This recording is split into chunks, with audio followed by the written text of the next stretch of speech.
Hello friend, welcome back to our channel Nityanand academy. लक्ष्य आपका साथ हमारा और मैं प्रगति। और आज मैं आप सभी के लिए लेकर के आई हूँ topic quantum theory of radiation. ठीक है, इसके साथ हम आज कुछ न्यूमेरिकल भी सॉल्व करेंगे जो कि डिपेंड करता है स्पेक्ट्रम चैप्टर जो हम लोगों ने पढ़ा था। स्पेक्ट्रम टॉपिक के ऊपर क्वेश्चंस थे, वो मैंने कहा था कि हम लोग उसे बनाएंगे, उस पर वीडियो बनाएंगे। तो आज मैं उसी न्यूमेरिकल्स के साथ और थोड़ा सा इंट्रोडक्शन है क्वांटम थ्योरी ऑफ रेडिएशन, उसके हम लोग चर्चा करेंगे आज। ठीक है, तो स्टार्ट करते हैं वीडियो।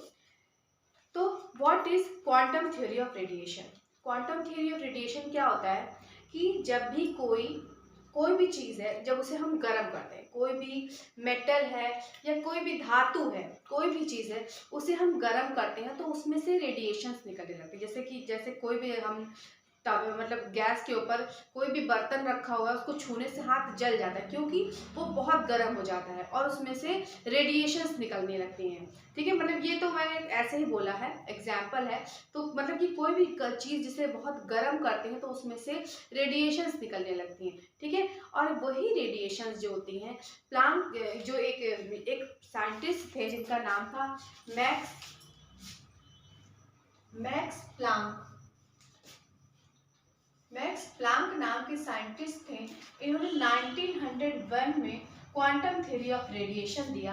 उन्होंने बताया कि जब भी कोई भी मतलब धातु है, कोई भी तत्व है, जब उसे गर्म करते हैं, हीट करते हैं, तो उसमें से स्वतः ही रेडिएशंस निकलने लगती हैं। और ये रेडिएशंस जो होती हैं, वो रेडिएशंस जो रेडिएशंस निकलती हैं, उसमें उसके साथ उसमें कुछ एनर्जी होती है।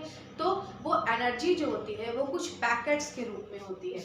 उन्होंने क्या कहा, जब भी हम किसी सब्सटेंस को हीट करते हैं तो उसमें से रेडिएशंस निकलती हैं और ये रेडिएशंस जो होती हैं, इसमें कुछ एनर्जी होती है, एनर्जी होती है एनर्जी होती है और ये एनर्जी जो होती है वो पैकेट्स के रूप में होती है।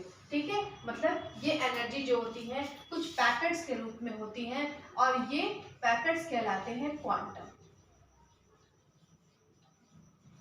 और एक जब कई सारे पैकेट्स होते हैं तो उन्हें बोलते हैं क्वांटा। क्वांटम का प्लूरल वर्ड है क्वांटा। ठीक है, तो जब हीटेड सब्सटेंस से एनर्जी रेडिएशंस निकलती हैं तो वो जो होती हैं वो कंटिन्यूअस स्पेक्ट्रल लाइंस नहीं देती हैं, वो डिसकंटिन्यूअस स्पेक्ट्रल लाइन निकलती है। डिसकंटिन्यूअस रेडिएशंस निकलती हैं, डिसकंटिन्यूअस स्पेक्ट्रल लाइंस निकलती हैं। ठीक है,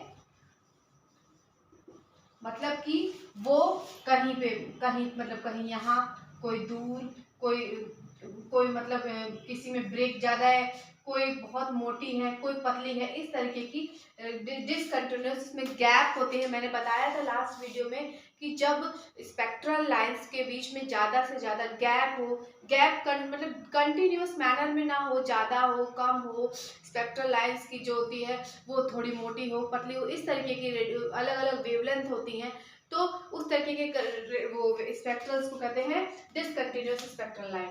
ठीक है, तो उनके हिसाब से जब कोई भी हीटेड सब्सटेंस होता है, जब उसमें से एनर्जी निकलती है, वो एनर्जी जो होती है वो क्वांटम के रूप में होती है, एक मतलब पैकेट्स के रूप में, ऊर्जा के पैकेट के रूप में एनर्जी निकलती है।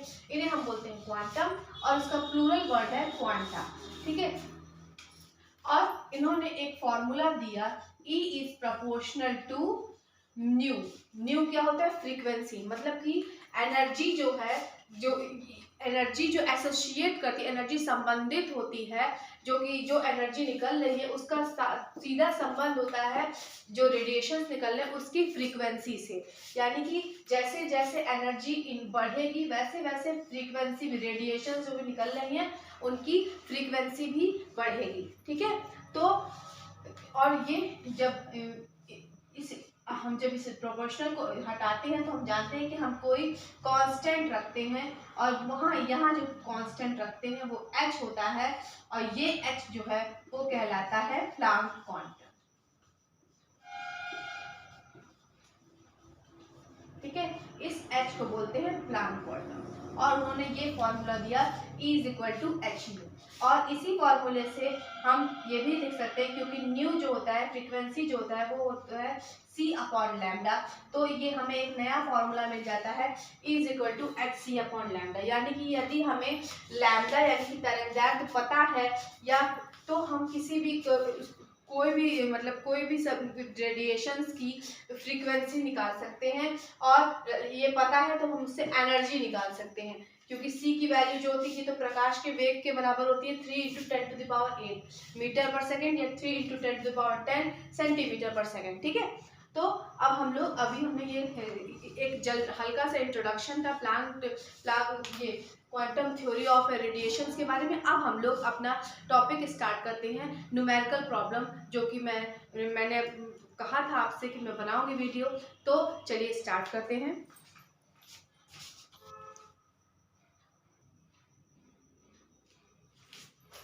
तो यहाँ पर हमारा पहला प्रश्न है जो हमने लिया है, calculate the frequency of wave number and wave number of radiation with wavelength 480 nanometre. मतलब कि यहाँ पर हमें फ्रीक्वेंसी भी निकालनी है, वेव नंबर भी निकालना है, और रेडिएशन का जो है हमें वेवलेंथ दी हुई है 480 नैनोमीटर।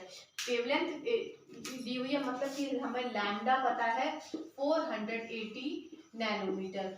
ठीक है, और 480 नैनोमीटर को हम लिख सकते हैं 480 × 10⁻⁻10 मीटर -9 मीटर। ठीक है, ये हम लिख सकते हैं। अब हम इसका फ्रीक्वेंसी निकालते हैं, क्योंकि हमारे पास फ्रीक्वेंसी का फॉर्मूला होता है E = C upon lambda. Nu is equal to C upon lambda. तो C की वैल्यू होती है 3 × 10⁸, और लैम्डा हमारे पास है 480 × 10⁻⁻9 मीटर।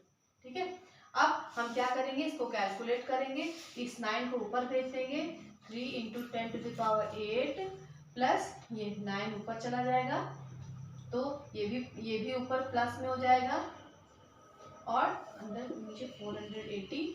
ये क्या होगा, 3 × 10⁻17 अपॉन 480। अब 480 से 3 को डिवाइड कर देंगे, 480 डिवाइडेड बाय 3, 480 से 3 को डिवाइड करेंगे, पॉइंट लगा 0 बढ़ा 0 बढ़ा।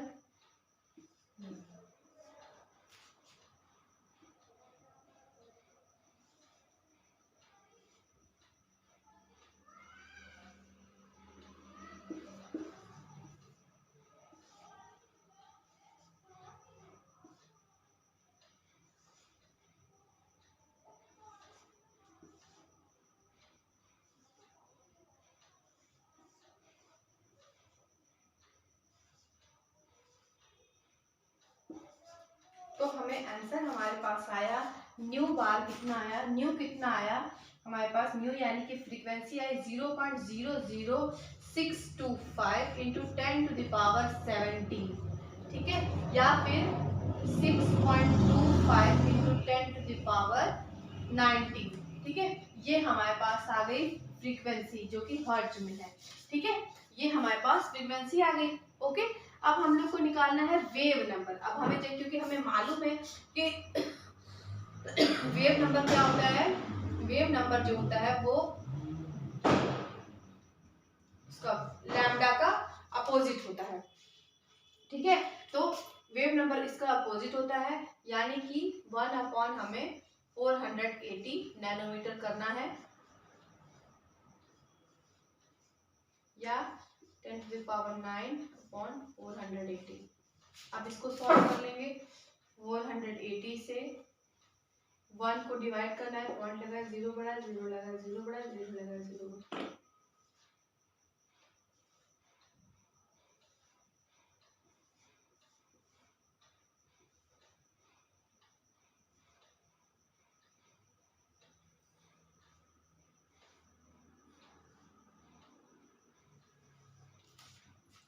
तो क्या आंसर है हमारे पास, इसका हमारे पास आंसर आया है 0.0208 × 10⁻9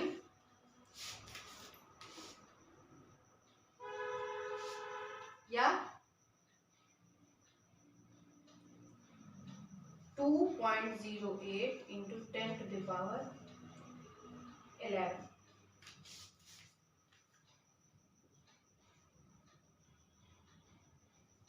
-1, क्योंकि ये इसको हमने कन्वर्ट कर लिया था मीटर में, तो ये मीटर -1, ठीक है। ये आ गया वेव नंबर का आंसर, ठीक है। ये हमारे पास फर्स्ट क्वेश्चन हमने सॉल्व कर लिया, ठीक है। ये सबसे इजी क्वेश्चन था। अब धीरे धीरे हम टफ पे की तरफ बढ़ेंगे। दूसरा सवाल हम लेते हैं।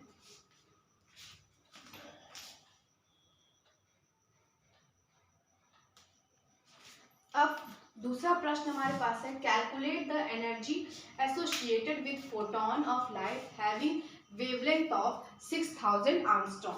मतलब कि हमें एनर्जी निकालनी है फोटोन से एसोसिएट करती हुई, जिसका वेवलेंथ हमारे पास 6000 एंगस्ट्रॉम है। मतलब कि लैम्डा हमारे पास है 6000 एंगस्ट्रॉम।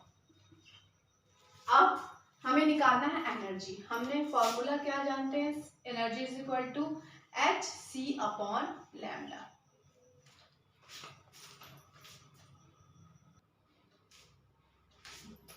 ठीक है, E is equal to hc/λ होता है। h की वैल्यू प्लैंक क्वांटम की वैल्यू होती है 6.624 इंटू 10⁻⁻27 अर्ग सेकेंड।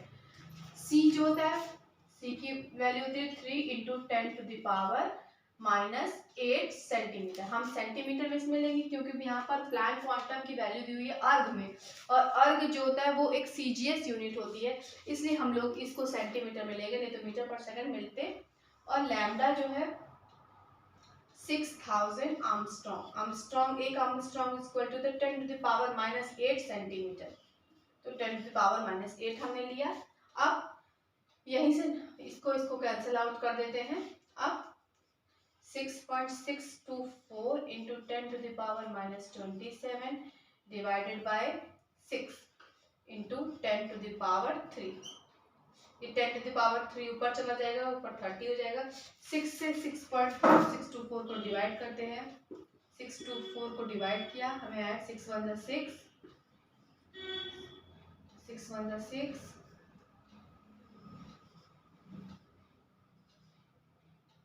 1.104 इंटू 10⁻⁻30 हमारे पास क्या आ गया, एनर्जी। और ठीक है, ये हमारा आंसर है। हमें एनर्जी पूछा था, ये आंसर है, ठीक है। ये समझ में आया कैसे किया हमने। Calculate the energy associated with the photon of light having wavelength of 6000 angstrom. Wavelength हमें इतनी दी हुई है, फॉर्मूला हम लोग लगाएंगे E is equal to hc/λ, और प्लैंक क्वांटम की वैल्यू इतनी होती है। ऐसे करके हमने आंसर निकाल लिया, ठीक है। अब नेक्स्ट क्वेश्चन पे आते हैं। नेक्स्ट क्वेश्चन है, what is the ratio between the energy of two radiation, जिसमें से one with wavelength of 6000 angstrom and other with 2000 angstrom. मतलब कि हमें रेशियो निकालना है between energy of two radiation, यानी कि हमें E1 एंड E2 निकालना है, ठीक है। वेवलेंथ ऑफ फर्स्ट रेडिएशन यानी कि λ1 दिया हुआ है हमें 6000 एंगस्ट्रॉम, एंड λ2 दिया हुआ है 2000 एंगस्ट्रॉम। अब फॉर्मूला पुटअप करेंगे, E is equal to hc/λ, E is equal to hc/λ, E1 is equal to, और E2 is equal to hc/λ2। अब तो हम इसका, क्योंकि हमें रेशियो निकालना है, तो E1/E2 करेंगे, E1/E2 करेंगे hc/λ1 डिवाइडेड बाय hc/λ2। तो ये हो जाएगा hc into λ2 upon hc into λ1। ये hc से hc कैंसिल आउट हो जाएगा, हमें मिलेगा λ2 अपॉन λ1। λ2 की वैल्यू है 2000 एंगस्ट्रॉम एंड λ1 की है 6000 एंगस्ट्रॉम। 1/3, यानी कि हमें क्या मिला, E2 is equal to 3E1। तो ये हमें क्या मिला, what is the ratio between energy of two radiation. तो दोनों के एनर्जी का जो रेशियो था E1/E2 का रेशियो था E1 रेशियो E2 हमारे पास था 1/3। ठीक है, ये इसका रेशियो है और इसको इस तरह से भी लिख सकते हैं इसका आंसर, और इस तरह से भी लिख सकते हैं। ठीक है, समझ में आया। ये हमारा थर्ड क्वेश्चन था। अब हम लोग नेक्स्ट क्वेश्चन पर आएंगे। अब नेक्स्ट क्वेश्चन हमारे पास है, calculate the wavelength of spectral line when the electron in hydrogen atom undergoes transition from energy level 4 to energy level 2। मतलब कि हमें वेवलेंथ निकालनी है स्पेक्ट्रल लाइन की जब electron of hydrogen atom transition करता है, मतलब जंप करता है हायर एनर्जी लेवल यानी 4 से लोअर एनर्जी लेवल 2 की तरफ। तो इसके लिए मैंने फॉर्मूला बताया था, इसके लिए क्या फॉर्मूला था, 1/λ is equal to r 1/x² minus 1/y², जहाँ x जो था वो लो एनर्जी लेवल था और y था हाई एनर्जी लेवल। तो यहाँ पर 1/λ इज इक्वल टू r जो है रिडबर्ग कांस्टेंट है जिसकी वैल्यू थी 109678, और 1/x² जो होता है x² यानी कि लोअर एनर्जी यानी 2 का स्क्वायर माइनस 1/4 का स्क्वायर। ठीक है, तो ये क्या होगा 109678 1/4 माइनस 1/16। अब इसका हम लोग एलसीएम ले लेंगे।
यानी कि इसका क्या है आंसर 6836.12, जिसमें हमें 3 से मल्टीप्लाई करना है।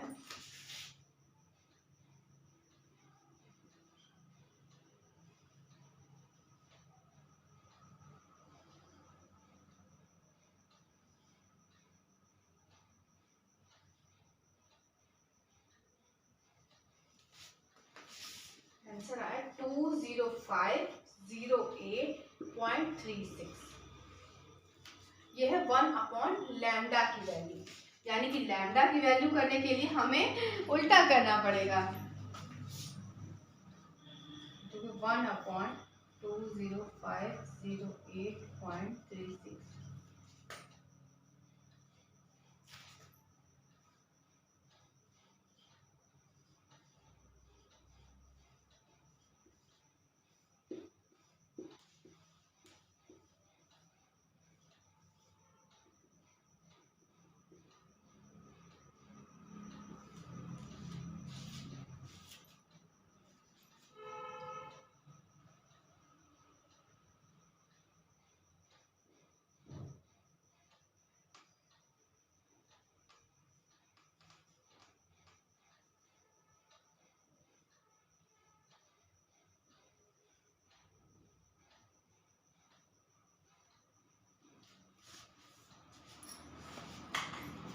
तो हमें मिला मिला है sir 484 0.0000484 multiply by 10 to the power minus. बहुत लंबा चौड़ा आंसर आया हमारा। लैम्डा इज इक्वल टू इतना, ठीक है, 1 से इसे डिवाइड करें, ठीक है। तो समझ में आया, क्लियर है। थोड़ा सा कैलकुलेशन में हो सकता है आगे पीछे हो, ठीक है, तो इसको हम लोग देख लेंगे दोबारा से करके, ठीक है। तो ये क्वेश्चन समझ में आया। ये ट्रांजिशन का सा क्वेश्चन है, फोर्थ एनर्जी लेवल से सेकंड एनर्जी लेवल पर जब जंप करता है तो इस फॉर्मूले पे पुट अप करते हुए हमें आंसर को निकालना है, ठीक है। तो आशा करती हूँ कि आपको ये सभी को ये वीडियो पसंद आया होगा, और अगर कोई भी प्रॉब्लम हो, कोई भी कंफ्यूजन हो तो हमें कमेंट में बताएं, और तो ताकि हम अपने वीडियोस और इम्प्रूव करके आप सभी के लिए लाएं। और प्लीज़ लाइक करें, शेयर करें और सब्सक्राइब करें हमारा चैनल नित्यानंद एकेडमी। लक्ष्य आपका साथ हमारा। प्लीज़ बहुत बहुत थैंक यू आप सभी का।